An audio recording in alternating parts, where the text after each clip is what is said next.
The kids they expect us to know what we're talking about, and they're like, hey, we're going to do what this guy says because, he's coming in and our head coach has put trust in him to teach us what we need to know. Mm-hmm. And so, I just, that's one thing definitely I've talked about before too. So let's talk a little bit about high school wrestling. Definitely not as popular of a sport as high school football or as football in general. But why don't you talk a little bit about, kind of your years as an assistant and then first stint as head coach and then now you're back into it.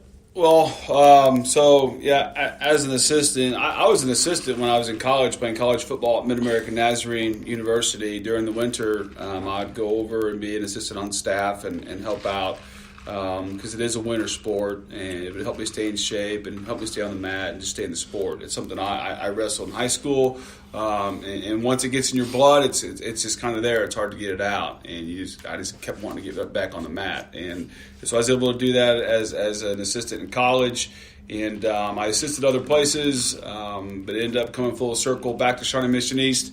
I was an assistant under John Sonneregger, who was an All-American at the University of Missouri. He wrestled at Missouri, and his son was a two-time state champion at Shawnee Mission East. So I was an assistant under him 1 year. And then once his son was his senior and he graduated, John stepped down, and that's when I took the head coaching job at Shawnee Mission East. And from there, took over a program that had some kids in it that had been under Coach Sonneregger and who knew how to wrestle. My goal was to assemble a team and start bringing home team championships, something that has never happened in the history of Shawnee Mission East. We do have state champions.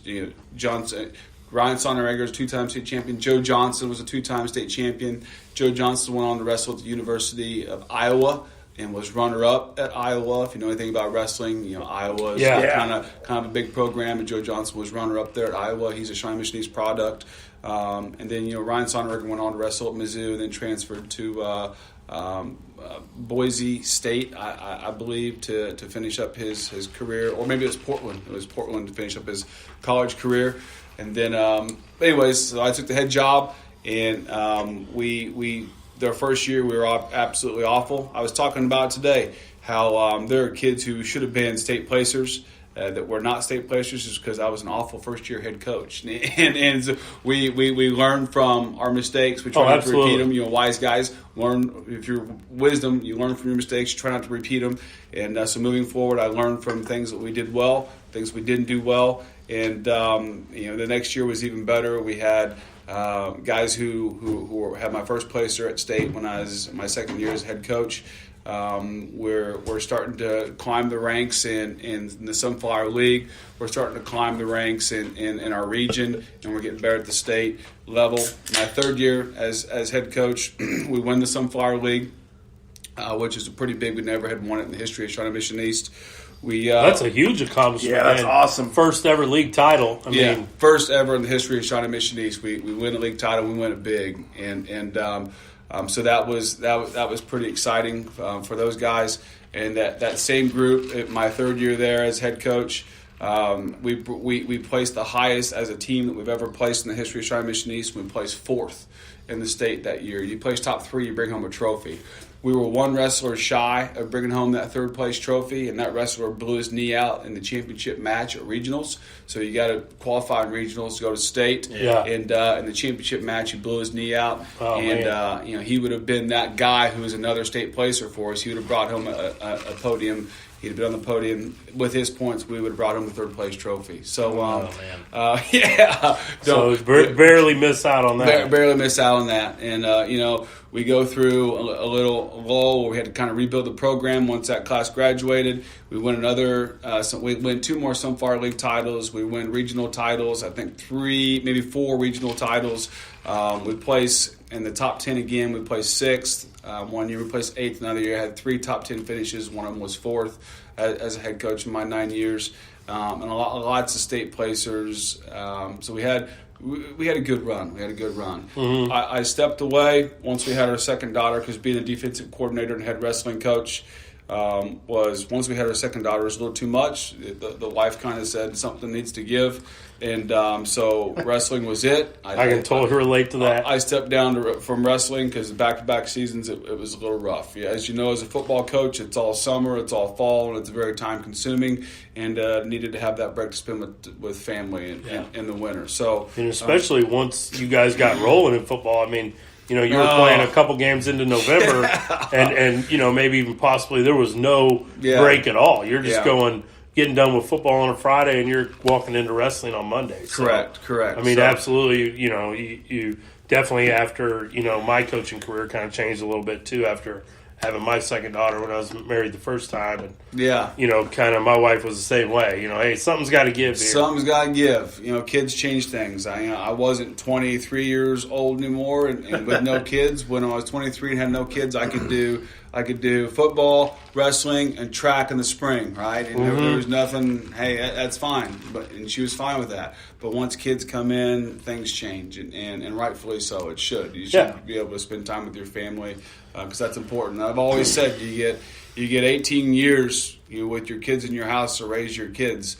And that's all I have when they're in the house. And I've got the rest of my life to coach football or wrestling or softball or whatever it may be. The rest of my life to coach those sports. So, wrestling had to give. And that's why I stepped away for 4 years. But now I'm back as the head coach because in 4 years there have been 4 different head coaches. And for a program that we worked so hard to build up, I was very frustrated with the fact that there's been 4 different head coaches.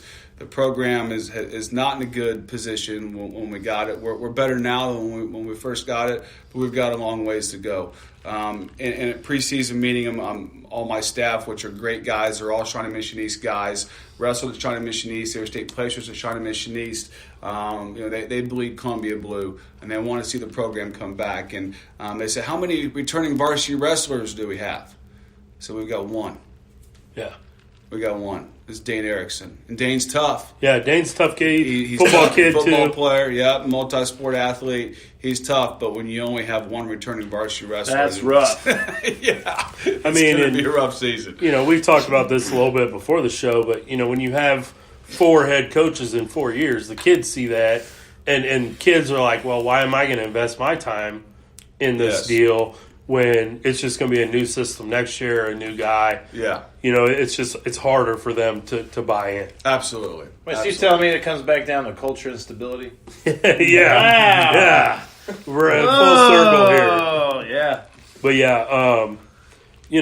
I feel like being around the school a little bit, there is a little bit more of a buzz than, my previous 3 years at East about the wrestling program. I feel like kids are talking about it a little more. They're like, hey, these guys got a meet coming up. Let's be there to cheer them on a little bit. Or how are these guys going to do at this meet? I feel like there's just a little more energy in the program, having you back at the helm, them knowing that you're not just going to do it for 1 year and then, I'm done with it again.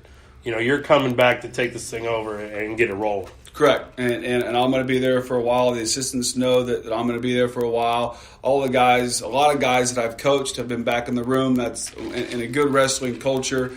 Guys are coming back to practice over the holidays. Over Thanksgiving break, they're back in the room rolling around with the guys.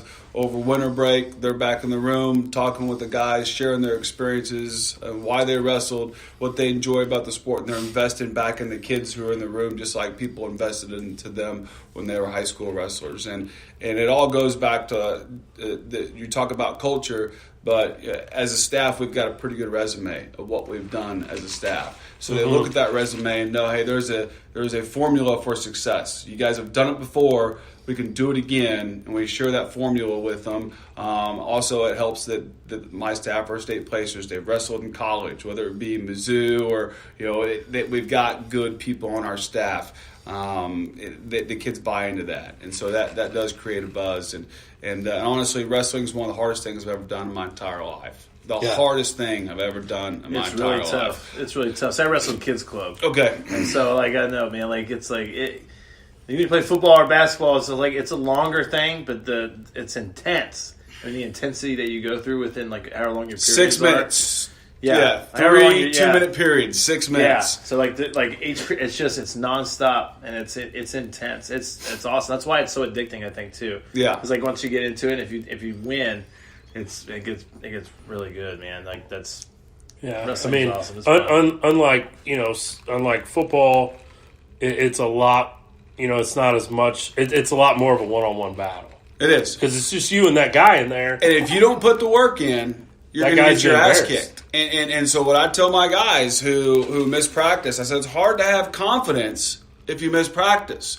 Where are you getting that confidence from? It's hard to have confidence if you don't hit all your reps in the weight room. If you're not pushing yourself in the weight room, how do you have confidence to go out there and dominate on the weekends when it's you and that other guy in that circle? When you're not practicing, if you miss a practice, how are you going to have confidence you're going to go out there and beat that guy's ass? You're going to go out there and tell him, hey guys, your opponent, hey man, take it easy on me. I missed a couple practices over the break because I was hanging out with my family. Kind of take it easy on me. Don't.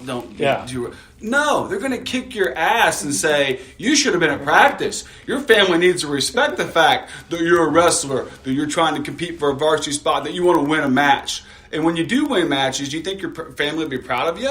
Yeah, hell yeah, they're proud of you when you get your hand raised and you get pinned. Do you think they're proud of you when you get your tail kicked? When you get pinned? No, they're not proud of that. So you need to remember where that confidence comes from, and that's hard work at practice, showing up every single day. Yeah. That's hard work in the weight room because wrestlers, in my opinion, are held to a higher standard because you can't look over your shoulder and say, my teammate should have done that. My teammate, that was his fault, because if you get beat, it is your fault. You can't blame anybody else. That's why I love the sport. Yeah, that's a great point. In football, very few teams have 11 legit badasses out there on defense. So where your weakness is. I got to cover up for this guy. I got a weak D lineman, so I got to have a better linebacker over the top of him. Absolutely. Or, I got a weak secondary, so I got to bring more pressure. Correct. So that guy doesn't have time to throw. Like you're saying in wrestling, it's just you and that guy. Yeah, and it's like anything too. It's weird. It's like you're trying to, because hopefully you've kind of like if you're in a tournament, hopefully you've gone over and you've watched the guy you're going against wrestle someone else, so you kind of know what he likes to do, and then you're thinking. It's weird. It's like you have to have automatic responses to things, but you also have to be thinking about what he's trying to pull off. Because everybody know I rolled the same move on everybody all the time. My favorite is Peterson. I rolled Peterson on freaking everybody, man. Yeah. So I'd have like we were at I had kids club, so that like dudes would come over from the club and like be over there with my dad watching us, and they already knew it was coming. Here comes that Peterson. Boom, kick out. Bam! I'm putting over, getting like 5 points. I love it, man. I love wrestling. It's super intense. It's awesome. It's so much fun. It's cool to hear you talk about it, because not a lot of guys get into it. I can tell that you're passionate about that, getting fired up. Man, absolutely. That's awesome. Kids club. My dad, what he would do is like everybody I wrestled, he'd keep track of who they were, and then he'd say if I won or lost, and then he'd say how, like what the score was, and then how I won or how I lost. Correct. I used to win. So we had scouting, I had scouting reports on everybody. Man, it was crazy. I had a binder, and I'd go over it, who was in the tournament and everything. It was killer. The only thing that sucks, the worst thing that sucks about wrestling is not practice. It's not working out. It's cutting weight. Because they asked you to cut weight. I was like 6th grade, and they're like, you need to lose a pound, and I'm like, what? I'm supposed to be doing whatever, so I'm like running around with a trash bag on trying to lose weight or whatever, but. It's intense. With the weight deal, I guess the guy always has a decision, because you have weight classes that you need to fall into in wrestling. They're weight classes, right? Yeah. For high school, there's 14 weight classes. And so let's say the weight class is 152, and you're walking around at 158. You can make a decision. I can lose 6 pounds. I can cut some weight, pull down, eat healthy. And a lot of these guys, they just need to cut out sugar. They need to cut out the sodas and that type of stuff. Wrestle hard, work hard in practice, and their weight will come off naturally. Get rid of that butter that's around their belly. That's going to be the 6 pounds. If they do that, they can go down and wrestle 52, or the next weight class is 160. They can say, "Oh, I weigh 58. 58. I'm just gonna wrestle 160." Well, those guys who are wrestling 160, those guys walk around at 166, 167. Yeah, I was gonna say. So they're pulling the butter off their body and they're coming down. So you have a guy, He has to decide what weight class he wants to fit in. Is it going to be, I'm going to go down and wrestle at 152, or I'm going to wrestle 160? And it only takes a couple of tournaments for that guy to realize at 160, these guys are pretty big and strong that I'm wrestling at 160. Maybe I should go to that lower weight class, which is 152. And we don't ask our guys to starve themselves. We just say, eat clean. Yeah. Your body's a race car, right? Yep.